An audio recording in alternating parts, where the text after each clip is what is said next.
Welcome to The Gangster, Book 6 in the Galactic Football League series. Written and performed by Scott Sigler, The Gangster is suitable for ages 12 and up and contains graphic violence. The Gangster is also available as a signed, numbered, limited edition hardcover while supplies last. To order, go to scottsigler.com/store.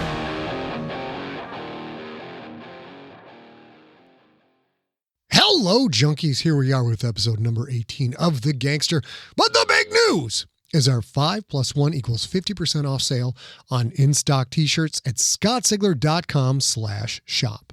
Be warned, we launched this sale on Sigler Ascension Day, which was April 1st, and our inventory got hammered.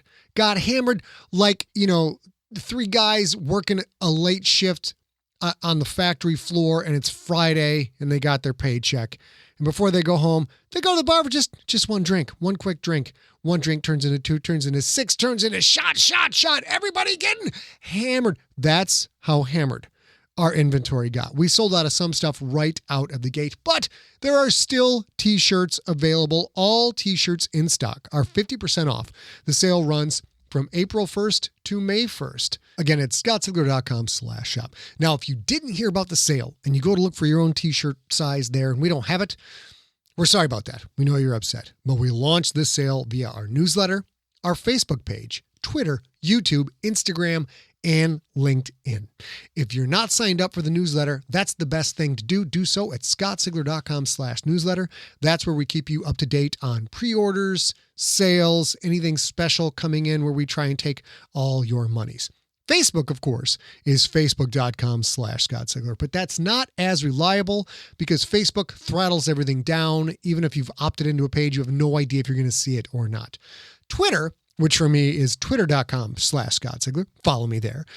It works, but you kind of have to be on Twitter. When I post to Twitter, which when you figure there's 24 hours in a day, 60 minutes an hour, that makes it for kind of a long shot. Instagram, which is instagram.com/ScottSigler, is better because the people you're following, that content percolates in through the day. So follow me there as well if you're an Instagram user. YouTube, of course, is youtube.com/ScottSigler. Go there, subscribe, click the bell so you see my ramblings when they post. When you do see something post, click the like. If you're a regular YouTube user, that's a really good way to see all the cool stuff that we've got coming up, those special occasions. But the newsletter is still the single best way for up-to-date announcements of sales and book launches and pre-orders and demonic possessions and all that good stuff. Again, that is scottsigler.com/newsletter. So get thee to the sale at scottsigler.com/shop. Get thee some t-shirts. Now, let's get caught up on the story so far, and then we're going to go repossess some demons because they weren't making their payments.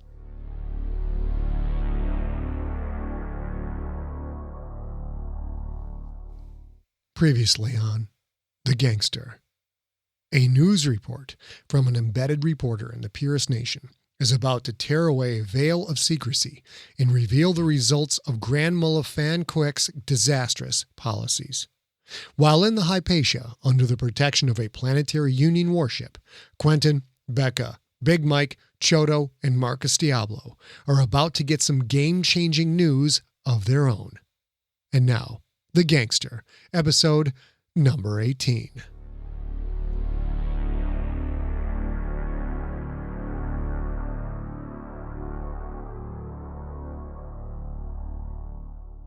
Transcript of a broadcast from Galactic News Network. Good evening, I'm Brad Chavez. Welcome to GNN News main feed. With us tonight, in person, is none other than our Emmy and Gillen Award-winning field reporter, Tom Skivers, who is back from a covert trip to the Purist Nation. Tom, it's a rare treat to have you here in person. Thank you, Brad. I'm happy to be here. Tom, you normally broadcast your reports from across the Milky Way, from wherever the news is happening. But for this report on the Purist Nation, you couldn't transmit remotely from there, correct? That's right, Brad. The Purist Nation is a secretive place that controls, or at least attempts to control, all media going in and out of its system. My camera person and I had to sneak in pretending to be pilgrims visiting on the landing site of Stewart. Once through the border, we were able to move around the nation's planets and cities, but had to constantly be on guard against being discovered as reporters. The Purist Nation does allow intergalactic reporters, though. Why did you have to go undercover, so to speak? Reporters are allowed, Brad, but only for specific situations and under controlled conditions. Sports reporters, for example, are often allowed in, but mostly only to Buddha City. The current administration has allowed some coverage of construction of Mason's Hekalu, the nation's new capital, on the planet Solomon. Since this recent round of uprisings began, though, the church has cut off press access to almost all areas of the nation. Only state-controlled media is allowed to report, and they report what the government tells them to report. Any media organization that is not supportive of the government is considered to be an enemy of the Purist Nation. Tom, we'll get to your footage in just a moment, and it is very, very disturbing. But first, what can you tell our viewers about this recent round of Purist Nation uprisings? Brad, these troubles seem to trace back to the recent ascent of Fann Kuek, who assumed the title of Grand Mullah of the Purist Church a little over a year ago. As with most transitions of power in the nation, Kuek took over in a bloody coup. Kuek is the third Grand Mullah in the last 5 years. Power shifts so frequently in the nation that these changes are rarely covered by the galactic media at large. Kuek's policies have had a serious impact on the nation's economy, have they not? That's right, Brad. There are reports of graft and corruption even beyond the constant levels that are considered normal for the nation. Kuek lifted restrictions on automation in factories and farms. Unemployment has skyrocketed. Poverty has always been a major problem, but with Kuek's policies, the disparity between rich and poor is growing. Tom, is construction of the new capital also an issue that's driving this unrest? Yes, Brad, it most definitely is. Kuek's coup resulted in not only the loss of an estimated 3,000 lives, it did extensive damage to the Capitol buildings on Allah. Chemical and radioactive weaponry rendered many of those buildings unusable. Once sworn in as Grand Mullah, Kuek moved the seat of government from the Watu Hekalu, or the Temple of the People, to the city of Souden on the planet Solomon. The new facility, Mason's Hekalu, is built on land that Kuek owned before becoming Grand Mullah. Reports are that Kuek used public funds to pay himself for the property, at a rate estimated to be 50 times the property's actual market value. In addition, there have been quiet accusations of kickbacks to Kuek's administration for construction contracts in the massive new Capitol complex. And when you compare that to the footage you're about to show us, the difference between the haves and the have-nots becomes all the more compelling. Tom, tell us about the footage we're about to see. Brad, I was on Mining Colony 6, known locally as Makovi. Makovi has been the site of multiple uprisings. While I was there, mining operations had ground to an absolute halt. Mining company security, Purist Nation system police, Purist Church honor patrols, and the local Credirakian garrison were all enforcing a stay indoors edict to try and quell the ongoing violence. Tom, these uprisings are occurring all over the Purist Nation, but they've been larger and more violent on Makovi than anywhere else. Can you tell us why? Well, Brad, most likely because Makovi is the birthplace of Quentin Barnes, the GFL quarterback whose anything is possible speech of a standard year ago seems to have taken root. Barnes grew up on Makovi. He was a star player for the Makovi Raiders, the local professional gridiron team, before he joined the GFL as a quarterback of the Ionath Krakens. People on Makovi feel a particular affinity toward Barnes. His message is cited repeatedly in graffiti made during instances of violence all over the Purist Nation. But Tom, that was a speech about football, wasn't it? Perhaps, Brad, and perhaps not. Locally, at least, some seem to think it was a message from Barnes to the people of the Purist Nation. Let me read his words verbatim. Barnes said, "Anything is possible. The Purist Nation people, not the rich rulers, not the priests and the mullahs, but the people, work harder and endure more oppression than any sentience in the galaxy. I'm proof that if nationalites are given a chance, they can excel, they can dominate. Those who think my people can't, they're dead wrong." Moving words, Tom. Do you think that nation citizens are taking that speech as some kind of call for revolution? It seems so, Brad. Keep in mind, however, that things have been bad in the Purist Nation for a long time. 1/2 of 1% of nationalites have more wealth than the other 99.5% combined. The nation has the highest poverty rate in the galaxy. Over the past 50 years, there have been many revolts on nation worlds, and that's in addition to the coups and power grabs that occur within that top 0.5%. So why is this revolt, this Barnes revolt, if you will, why is it different? Brad, most of the previous revolts have been localized and easily put down. That is part of the reason the church has kept such tight control over the media, to make sure it is difficult, if not impossible, to broadcast messages of revolt across the system. The few uprisings spurred by Kuek's alleged corruption are an example, as they have been isolated and quickly suppressed. The situation brought on by Barnes' speech, however, is different, because it was part of a sports broadcast. With that context, the message was subtle enough to slip past PN censors, which means Barnes' words played on all nation worlds. The speech was recorded, copied, and distributed so widely, it is now impossible for the church to make it go away. In effect, Brad, this was a call to revolution that everyone saw. His message is the first thing that has unified those willing to fight for change.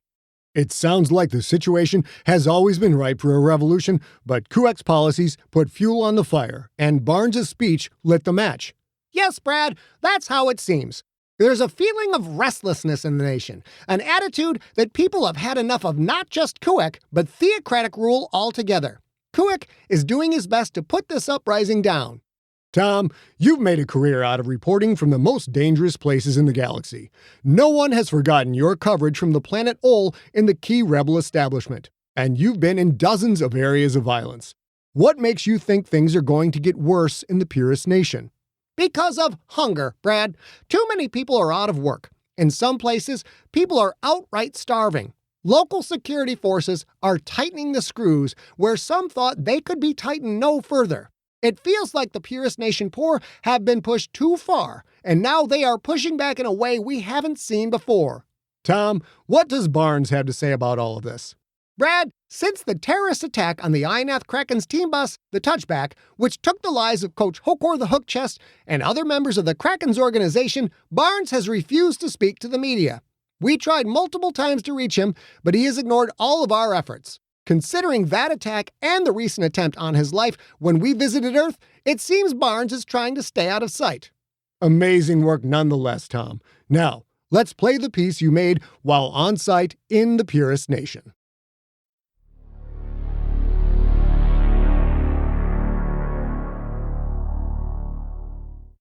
Nationalites.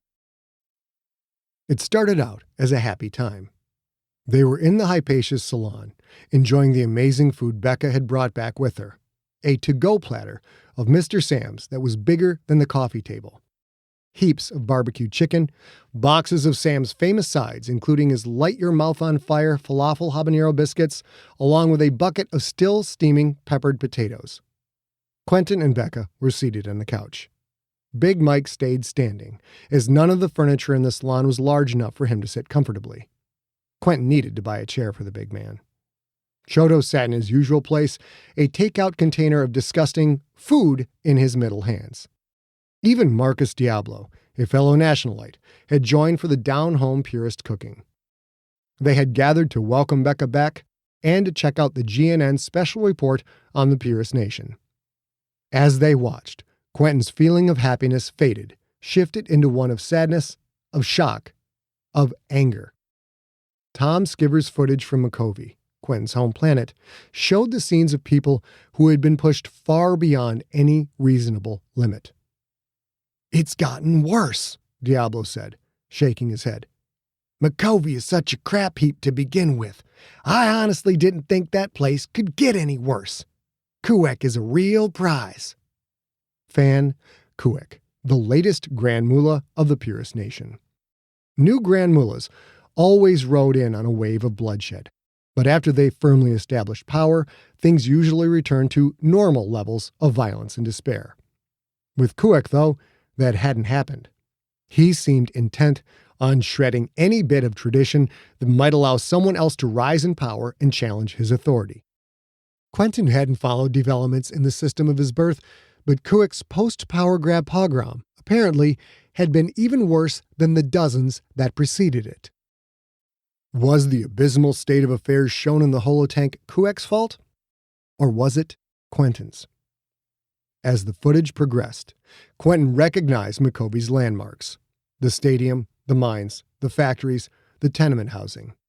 He even saw the sagging building where he'd lived as a teenager, where he'd shared one small room with 4 grown men. To keep what little money he'd earned from working in the mines, what little food he was able to buy, he'd had to fight those men almost every day. Yet here he was, a decade later, lounging on the plush couch of his private yacht, eating food flown in from an orbital station on a whim. He was more like the mullahs and the cardinals, reveling in wealth almost beyond measure, while those who went without struggled to survive another day. Back before football made him a privileged citizen, life on Makovi had been bad. Marcus was right. From the looks of things, now it was worse. Much worse. People were starving. People were dying. And if this report was accurate, they were dying, at least in part, because of Quentin. I don't understand this. I was just spouting some crap to a reporter. Nonsense, Choto said. Your speech rang with power, as does the speech of any true leader. In the tank, an image of a boy, maybe 10 years old, lying in a gutter, wastewater flowing around his bony shoulders. The boy was motionless, save for exhausted eyes that flicked left and right, as if searching for help from someone, from anyone. Flies buzzed on his face. He was too weak to bat them away. The boy was about the same age Quentin had been when he had met Mr. Sam. This boy, though, wasn't lucky. He didn't have a Mr. Sam looking out for him. Had Quentin's words helped put the boy in that situation? Nationalites apparently had a name for what Quentin had said. They called it the anything is possible speech. But I was just babbling. I barely remember saying those things. Why is a shucking sports soundbite making people act like this? Because your words carry weight, Mike said. I am not the only one to tell you this. Quentin felt Becca nod. That infuriated him. Look at the damn tank, both of you, Quentin said. My words carry weight all right, but not the kind you two seem to think they do. He kept watching. An image of a burned-out theater. A family huddled down in a broken-down grav car that would never hover again. Lines of gaunt people waiting for food. A pair of blue-robed honor police using batons on a defenseless woman. Bats, flocks of them, flying overhead, their rapid-fire shadows sliding down walls and across empty streets. Trash everywhere, because the people who normally picked it up were among the same people cowering from the armed groups wreaking havoc on anyone they saw. Logically, Quentin knew he wasn't responsible for this. The Purist Nation had always been a bad place. Makovi and the other mining colonies far more so than the system's 4 main planets. Emotionally, though, he felt responsible. Had his speech really sparked this? Jock talk. Throwaway comments. Sure, he'd meant what he said, had even been passionate about it, because nationalites were just as good as citizens of any other system. But to see something said off the top of his head cause uprisings? And to have the authorities crack down this hard?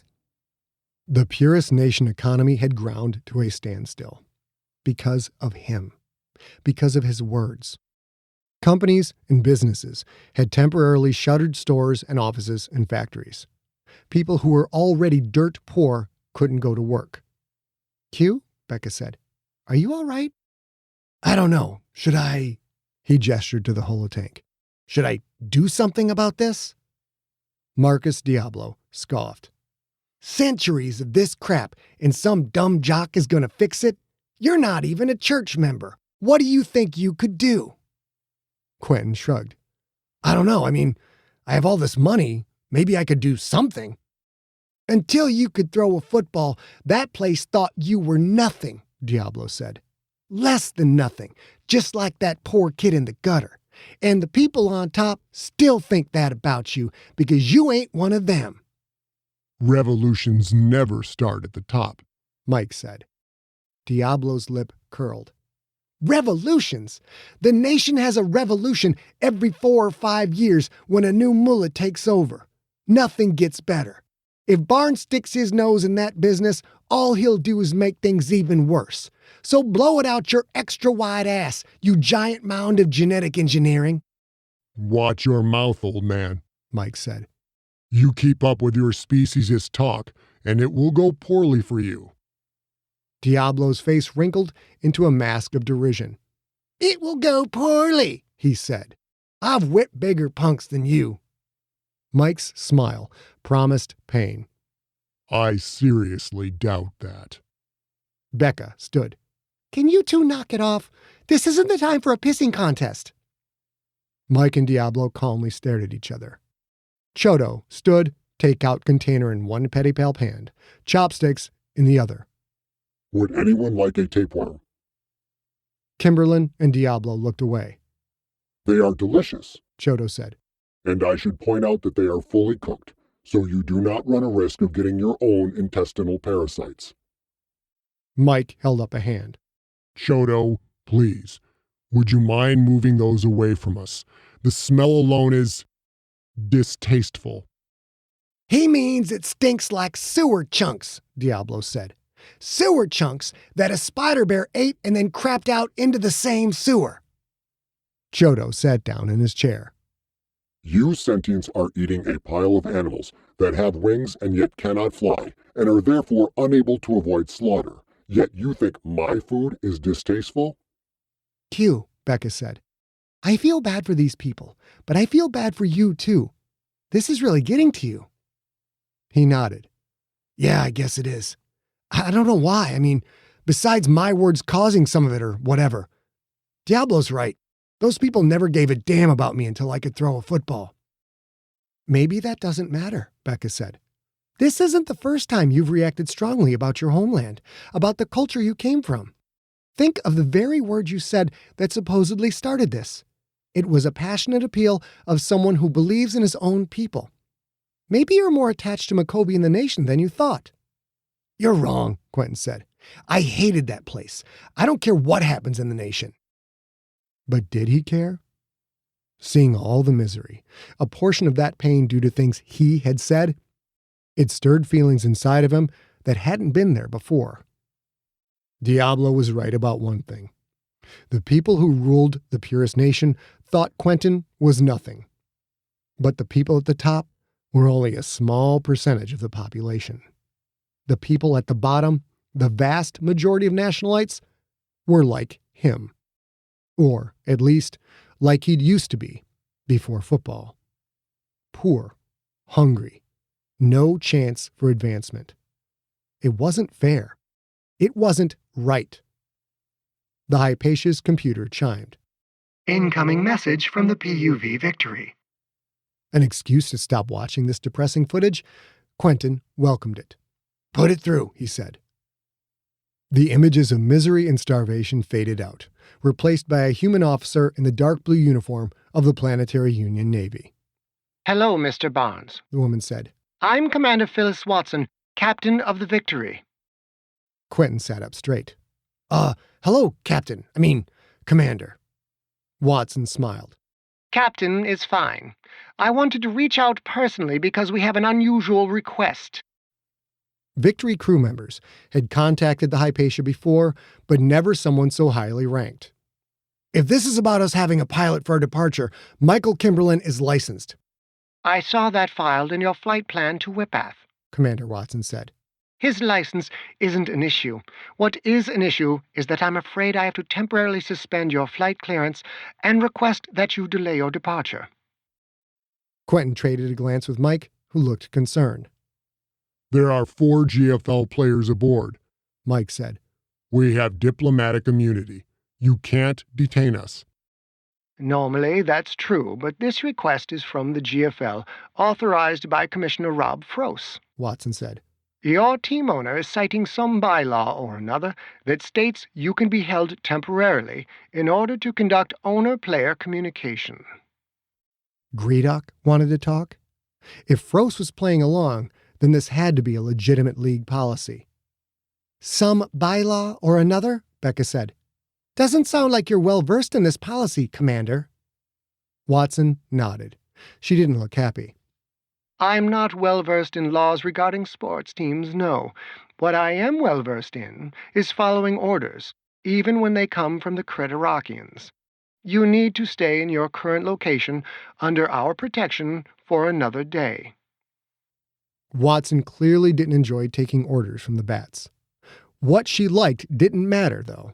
The Planetary Union was a subjugated government, just like the League of Planets, just like the Purist Nation. None of which changed Quentin's desire to avoid Greedock at all costs. And staying longer meant more possible threats. What if Villani had changed her mind about helping Quentin and instead decided to take him out? What if this delay involved that scary-ass Purifor? "We're leaving," Quentin said, "as scheduled." Watson frowned. Then you will be on an unauthorized flight, which invalidates your blanket diplomatic immunity. Look, Mr. Barnes, this area of intergalactic law is muddy and rarely comes into play. This is my first time dealing with it. Your ship has been under Victory's protection for several days. We've avoided our normal duties in order to make sure that you are safe. We aren't happy about that, but we did what we had to do. If you attempt to leave, we have to stop you, which will be a huge pain in the ass for everyone involved. So, since we stood by you, I called you personally to ask you to stand by us. You are required to stay in your position one more day until the representative traveling from Ionath can meet with you. Quentin and Kimberlin again exchanged a glance. From Ionath, Kimberlin said. That's 3.5 days away, not 1 day. The representative is coming via express relay, Watson said. Diablo let out a low whistle. A small fortune for that kind of flight. From Ionath. One of Greedock's thugs? Maybe even Greedock himself? Unacceptable, Becca said. There was an attempt on our lives 2 weeks ago, don't you know? That attempt could have been backed by Greedock the Splithead, the same owner who made the request that we stay in one place long enough for him to get at us again. Is Greedock coming himself? Becca, always sugarcoating the facts. She was bold and unapologetic, and Quentin loved her for that. We are aware of that potential threat, Watson said. Which is why I asked Frost the same question. I was told the representative is a Quyth worker that you trust, Missal the Efficient. Missal? That changed things. If Quentin could trust Michael Kimberlin, former member of the Zoroastrian Guild, then he could trust Missal the Efficient. Missal worked for Greedock, of course, but the worker would never hurt Quentin or Becca. Greedock wanted to deliver a message, and he'd picked the perfect way to do so. Perhaps the only way Quentin would listen. We'll stay, Quentin said. 1 more day, as you asked. Thank you, Commander. She nodded. Thank you, Mr. Barnes. You've saved us quite a lot of trouble. I appreciate that. She broke the connection. Quentin sat there, wondering what Greedock's message might be. The GNN special has another 30 minutes to go, Becca said. Should we watch the rest of it? Diablo grabbed a piece of chicken. More time wasted rotting your brain worrying about crap you can't change, he said. Mr. Highfalutin Quarterback, if you're done chit-chatting with warship captains and whatnot, do you think I might beg of you to get back to work? In other words, get your fat, lazy, weak-willed ass into the gym! At least there was one person who agreed Quentin couldn't change the universe. Marcus Diablo's slaps and insults were maddening, but at least when Quentin was suffering that abuse, he wasn't thinking about anything else. A workout would be just the thing, Quentin said. Let's get at it. You have been listening to The Gangster, Book 6 in the Galactic Football League series, written and narrated by Scott Sigler. Follow Scott on Instagram and Twitter, where he is at Scott Sigler, one word, and on Facebook at facebook.com/Scott Sigler. For more information on the Galactic Football League series and for more free audiobook podcasts, visit scottsigler.com. The Gangster was directed by A. Sigler, engineered by Steve Rickyberg. Copyright 2020, Empty Set Entertainment. Theme music is the song They're Watching Me by the band Superweapon.